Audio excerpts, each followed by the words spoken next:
Yes, so I was 29 years old, working full time, living quite a normal life for a 29-year-old about to get married.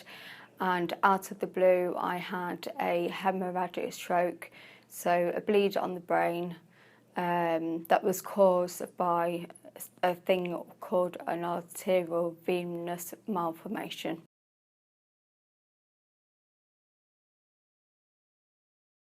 The biggest thing for me was that the bleed in my brain was on my speech centre or communication centre of my brain. So I completely lost my speech at first, and I couldn't read or write. And physically, my right hand side was paralysed, so I couldn't walk or move my right arm either. I actually got better quite a lot more quickly than my doctors expected me to. Physically, my improvement was quite quick, and I could walk again within about 4 weeks. But the impact of that was that as my feeling came back on my right hand side, it was replaced by neuropathic pain, which means that basically I have pain like pins and needles all the time on my right hand side, and that's a chronic long-term pain that I still will live with now, which affects my ability to concentrate and makes me very tired. Fatigue is a really big thing. Because your brain is injured, it takes so much more work for you to do really basic things that you wouldn't even have thought of before. Generally, the impact on my life has been absolutely massive. Losing my speech especially, it affects all of your relationships. It affects my ability to go out with friends and have conversations, and definitely has a bearing in how I feel about my identity and who I am.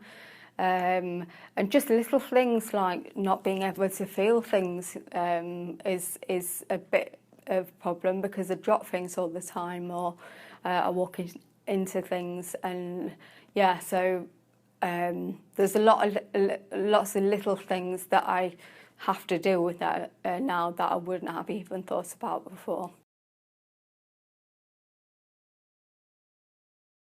Originally, I trained to be a mental health nurse, but I left that job and I was working in cancer care. 3 weeks before I had my stroke, I started a new job as a clinical trials coordinator for skin and lung cancer. It's a very complex job. It involves quite a lot of spinning plates and being on top of a lot of things. So reading medical notes and understanding medical terms, meetings with consultants, other coordinators, nurses, just generally being on top of data and entering data and understanding when that data is incorrect. So I used to write a lot of lists to get me through a day.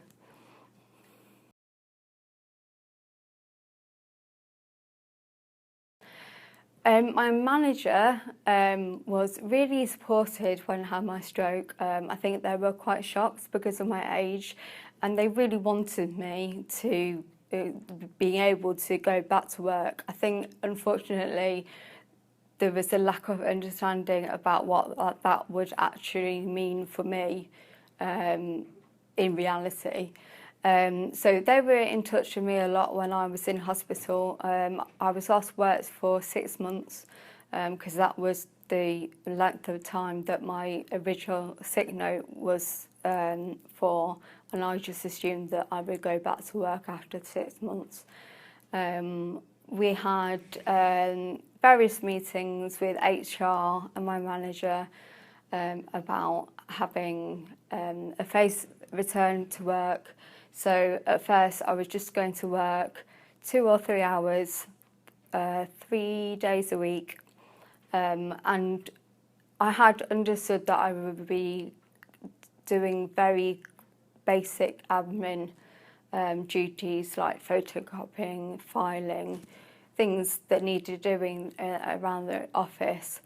I also saw an occupational health doctor who told me that I just needed to get on with my life and didn't make any suggestions or really ask me anything at all about how my brain injury was impacting me. And really I thought, well, he's a doctor, he knows what he's talking about, so this is what I've got to do. And I think my manager thought that too. So very quickly I was back to trying to manage whole trials, which, as I said before, was really a very complex job, and it was very, very difficult for me.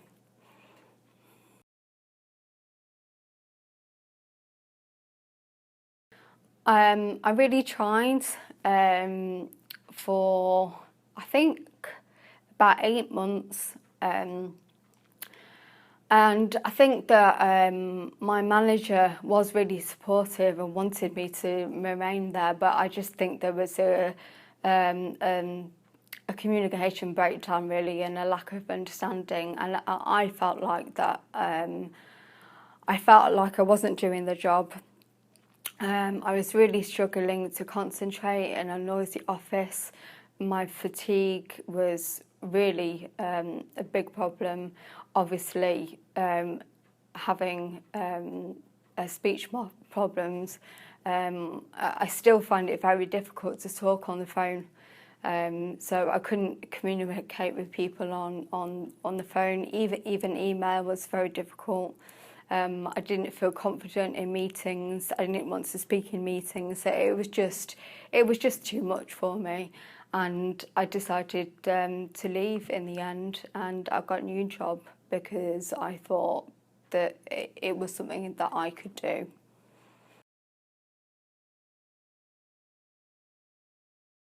The major difference was I now actually I work for John Lewis, and I sell menswear 2 days a week, which is very different from anything that I've ever done before. But my manager, immediately when she met me, she sat down with me and she asked me what I needed to be done differently from most people. So we quickly established that I needed to not do the same thing for very long periods of time. If I'm getting very tired, firstly I take breaks, but secondly I might find something off the shop floor to do, or at least, for example, not being on the till, because then I have to deal with numbers and talking to people. So I'm trusted really to adapt what I'm doing to make sure that I can do a good job. And one thing that's been really different is that my colleagues are very understanding, and they also adapt to what I need. So yeah, so I only have to kind of nod at them and they understand that I need a break, and that's made all the difference to me, and it's made me be able to keep that job and feel confident doing it. I would say it's really important that you sit down and actually ask that person what they need or what they think they need, and understand that when you've got a brain injury, you don't necessarily know at first the impact of how it's going to affect you, and you learn, and you kind of learn together, and you need to be able to evolve your support for that person, and just be patient and understand. I think fatigue is a really big one, and I think you really need to understand that this person is going to need lots of breaks, needs a quiet environment, just things that make it so much easier for someone who's got a brain injury to function.